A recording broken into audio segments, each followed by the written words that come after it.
Welcome to the Festival of Storytellers.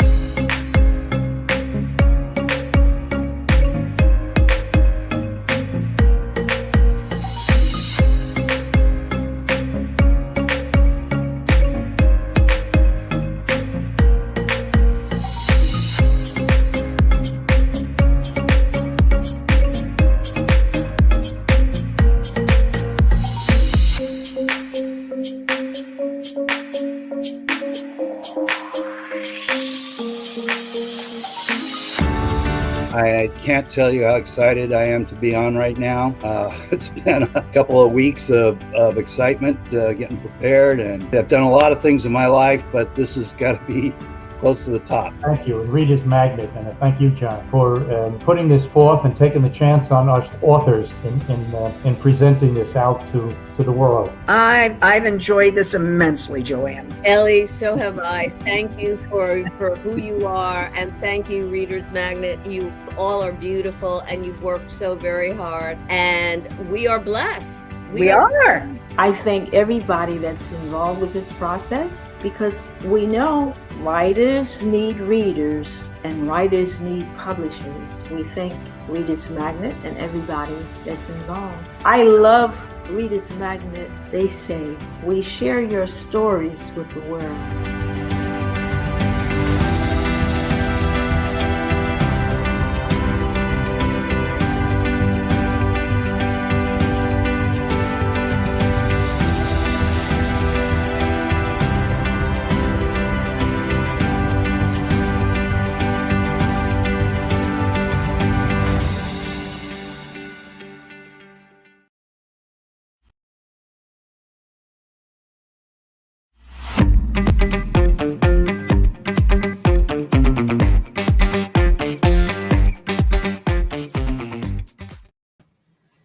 Hello, I'm Rotha Dawkins. I'm an author from North Carolina, and I'm looking forward to joining you with Reader's Magnet. We've had such a wonderful time getting our books together, and I'm looking forward to telling you about myself and about some of the books and some of my artwork that I have done. So thank you for joining us. And like I said, my name is Rotha J. Dawkins, and I'm from Thomasville, North Carolina. I have written, I think, about 14 books now, and one of my favorite books is this Treats and Tales, which is, I'll tell you a little bit about. In the process of getting books together, I had written a book when I was a little girl. It was about 6 pages, and I told a story about a worm, and I lost the book, so I didn't get that one published. But we're still working on lots of other books, and I'm really enjoying the factor of being able to help friends of mine to come forth and say, hey, I want to learn how to write, so will you teach me? And I'll say, we'll work on it. And it can be all your whole background. I started in Seattle. I was writing a book out there, and I finished it. And I did some in Great Falls, Montana, where I lived for a period of time, and also Lexington, North Carolina, New York City. So these books have been around. I carry me a pen and paper, and I write it out longhand. And talking with a lot of other people that write, I find they have done longhand writing in the beginnings of their books. You don't lose your thought, and you can write it down the minute that you find that this is something I want in my book. Sometimes I do a diagram or a group of notes that either work or don't work for a particular book, but sometimes they spring off a new book. So it's a lot of fun. Anybody can do it, and I know that you would want to try too. My life has been not the ingredients of my books, but ingredients of mine, my friends, things I see along the way. You have a lot of storytellers who are just super great that love to extend what they're doing. Well, I started in real serious. I had a bakery in Lexington, North Carolina, and it was called Parisian, which was my daughter's name for it. and I had a vintage clothing store next door, which brought a lot of people in. They said, "What are you doing?" "I'm writing a book." "Oh, well, that's good. I've written one too. I would like to write another book." And so we all think that, we want to, and it's good if you do it, do it. You can't do this without proceeding. I was from a family of five, three girls and mother and dad, and they were reasonably religious. So my books are not so religious. I was the youngest and the meanest, so I didn't get to write too much about the religious part, I think. But anyhow, my sisters were my playmates. They were older than me, and I was able to go about doing things that I wanted to do. But it's a matter of becoming a part of your community, bringing your community. Our hometown is a little place in North Carolina, lots of places very similar to it, and it gives you the opportunity to do things that are different. And I had gone to fashion school in New York when I was out of high school, and it was through New York University. We had that I even taught my own class because I like the design and color and mixture of all kinds of things. So that's gives me good background for what I have been doing. And the time that I spent in New York was one of my most significant times of my life. I went as age 18, and I met lots of wonderful people, and they loved me because I was, well, listen to that Southern accent, y'all. One lady said to me one day, she said, "Down south where you're from, does everybody call everyone honey child?" I said, "No, we call each other honey child like you call each other, uh, er- everybody calls each other honey child." So that was not my favorite moment because I don't call everybody honey child. Neither did she. But anyhow, we uh, get on past the Southern accent, and then you get to the depth of the person. And I met lots of people through there, and it's always fun to share the your background. People like Southern people, we're supposed to be very nice and congenial, and we try to be. Um, I have dogs and I have cats, and I love the kitties, and so they're less in my books than the dogs are. But I write a lot about what is around me, what am I doing, and what am I working with, and what I'm looking forward to. And I'm looking forward to going to the big festival coming up soon in New York, and sharing all the things that we do. I've been on all kinds of TV and radio and so forth. So maybe we'll run across each other at a point through that. I found that when I was writing one of my books, it was like it was very interesting that I had a man that came in and he said, "Can you write a book about me?" I said, "Well, I don't think I can." And it turned out it was the mayor, but I didn't want to get into an individual session. So writing is good around the people that you're with, and of course uh, we like to take the people that we're with and make them everything that they would like to be, and that what we can dream that they are, and may add to, take from, and it comes out extremely wonderful. In my events in New York, I found that um, I had teachers that would teach me, but I did a lot of drawings. I did a book on how to sew, and was extremely great with sewing until my macular degeneration caught up with me. So that has made it a little bit here and a little bit there, but that's okay. We can do the best that we can with all of that. My favorite book that I've written is, or one of them is this one. Uh, it's Treats and Tales, and it's about dogs, cats, animals, and that's one that I started it with the Humane Society. We did a dog show, and I thought, well, got to be a way to help people to take care of their pets and look after things and enjoy a book. And so I ended up taking all my notes, putting them together, taking a lot of pictures, and making a few uh, things that works really good, like how to make dog biscuits.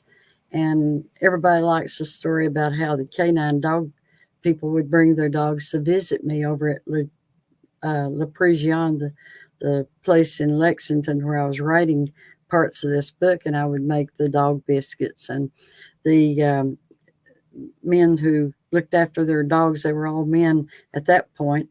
The canine officers would come in, and uh, they would eat the cookies and give the dogs the pieces of cakes and different things that I had. Of course, the dogs extremely liked chicken pie. So that was one thing there too. But Treats and Tales is a great book that you'll enjoy. I've had such great success. We have gone to a third printing, and of course, Reader's Magnet has done a new printing of that, and it is really exceptionally marvelous. And we've enjoyed having this part of it. So I know that it's in different segments. We teach you also with my sewing passion. We teach you how to make dog clothes. Everybody always knew my dog clothes because of my dog, because I always had it dressed. She still wears clothes, and I had two dogs alike. Well, I had one dog. She passed away at age 19, and I found another one on the internet at a local dog place, and got her, and she's replaced her, and I've had her 5 years. So I've been chihuahua'd for a long, long time. But they do things, and it carries through, and you dream of things that dogs say, and they kind of like talk to us.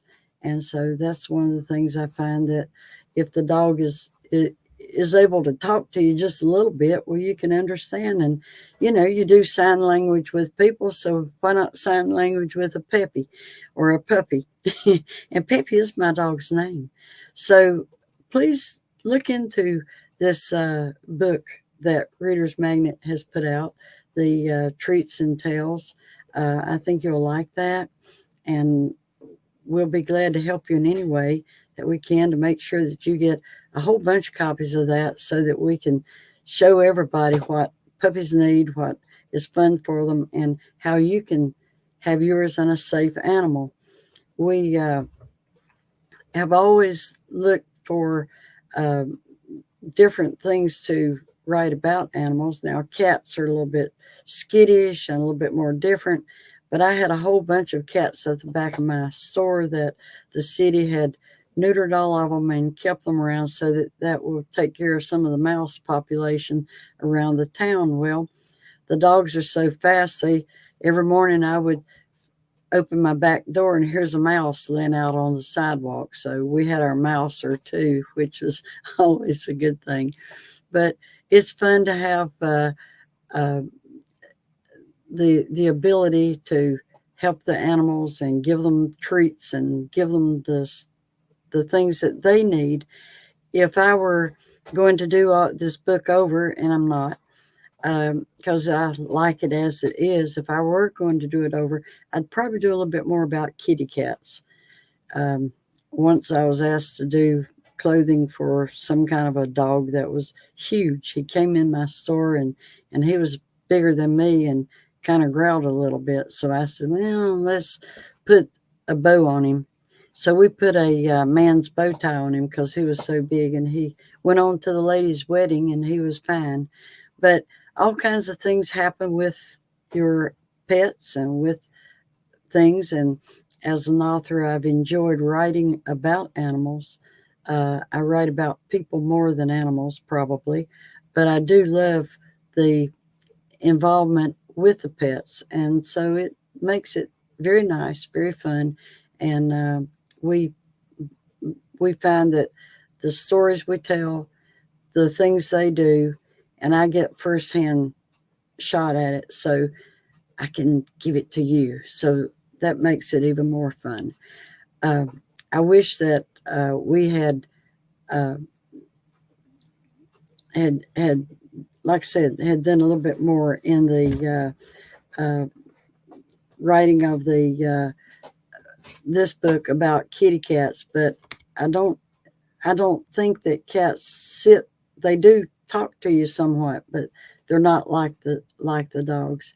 Writing is always the great fun of somebody, and it's your passion that you're sharing with everybody. And if you can share your passion, I think that's a good thing to do. And that I think that it's just so much fun to um, come up with what's natural and what's fun about the subject that you're writing about. And regardless what we do, um, there's always someone there that loves what you love, and then they share it and they share it and they share it, and it comes along. I have probably there's about 200 pages in this little book, Treats and Tales, and most of my books run around that size. I don't like to write huge, tremendous volumes because I think that you lose a lot. You can go ahead with another volume total of a book to invest another um, subject to that same subject, and maybe, like you write dog clothing, or maybe you might write dog food. But no matter what you're doing with your animal books or pet books, or say you're writing about any other subject, people like to hear what's going on in the world. And there's a lot of people that wish that they could do the writing, but they just could and won't take that time. I find that uh, when I was in school in New York, uh, I found that doing my subject, my draping and my fabrics, and my combining all the assets that go along with design, this same thing applies to your books, your animals. You have all kinds of animals. You have an opportunity to meet and greet 20,000 puppies, dogs, and kitties. And it just really is an uplift to your own self to be able to share your knowledge and your involvement with other people. And that's what I did with the Treats and Tales. I think the book cover is fabulous. I had one book cover, and then we switched it to a different book cover, and we took some of the things that were inside of the Treats and Tale book and removed them because they were not necessary anymore. But most of the pets that's on the front of this book are real puppies, and people had shared with us, let me have pictures and do things that would help me to produce the Treats and Tales book that I did. I like it's hard to get started with when you're writing a book. Just getting that first chapter is just wonderful. When you get through with it, you go out and have you a Pepsi Cola and a moon pie, and boy, you think you've made it to the moon. So, and you kind of have. But I do like this book, Treats and Tales. You will love it too. And so you will also know that that when you write your books, that getting into the depth of it, and once you get that first chapter out, man, it rolls from there. And we had dachshunds, and we've had chihuahuas, and all kinds of puppies. But there's nothing greater than having people to share your enthusiasm.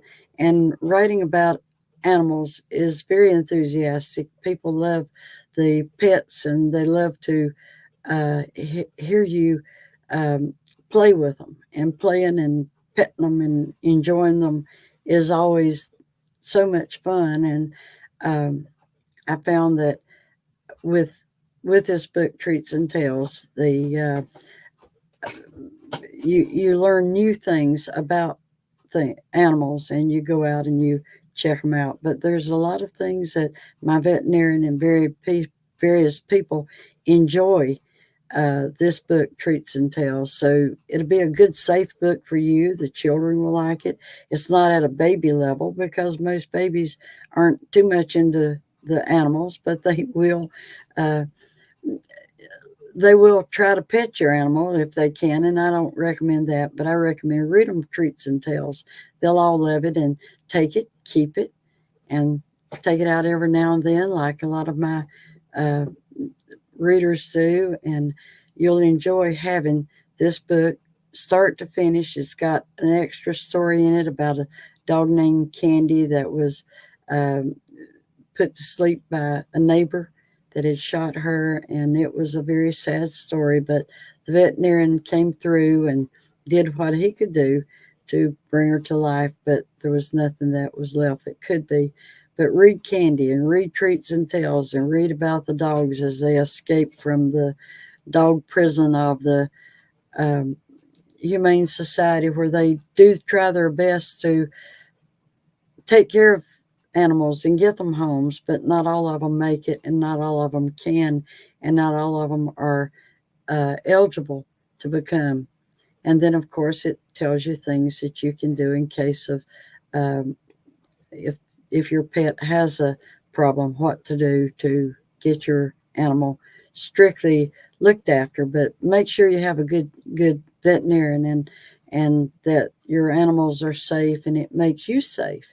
And this is the story and the whole thing about Treats and Tales. We want everybody to enjoy pets and enjoy animals, and laugh a little bit with us and cry a little bit with us if need be. And I know that you'll enjoy this because it's kind of a thing that works to make people, or have people to develop, even people who don't like pets so much, but they can develop an understanding.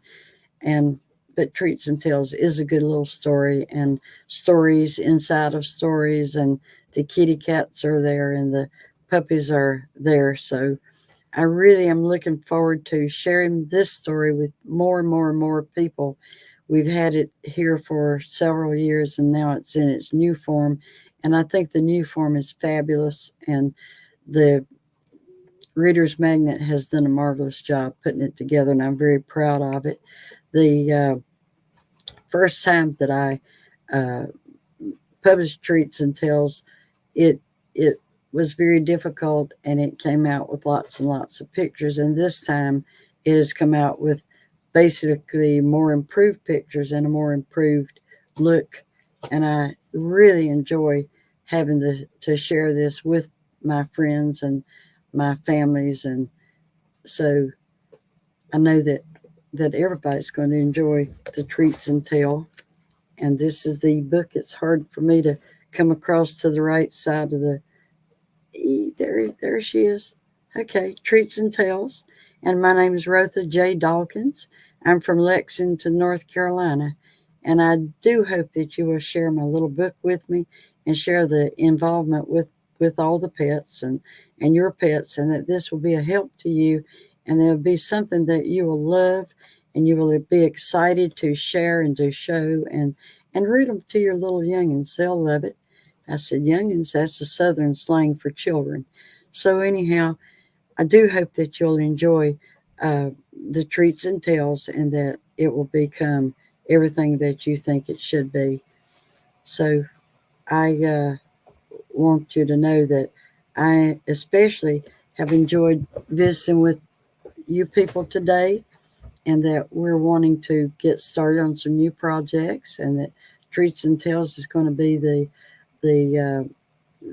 project that will stand out from a lot of my work, and that you'll be looking forward to other things we've done. But Treats and Tales is my number one because I love pets, I love people, and I love puppies. And so please join us and join Reader's Magnet in getting this story out to the world. And we do look forward to seeing you at the New York show and at other points in between. Thank you so much for joining us, and we're glad that we were able to be part of your life today, and that you'll find that I said something in my ramblings to talk with you, and that maybe you'll find that Treats and Tales and other books that I've written will become a great part of what you're doing also. So if there's anything that I would like for you to do is go adopt a puppy today, take it to the vet, and enjoy Treats and Tales too. I'm Rotha J. Dawkins in Thomasville, North Carolina. Thank you so much for joining us and for joining us in our book show at New York Library. Thank you very much.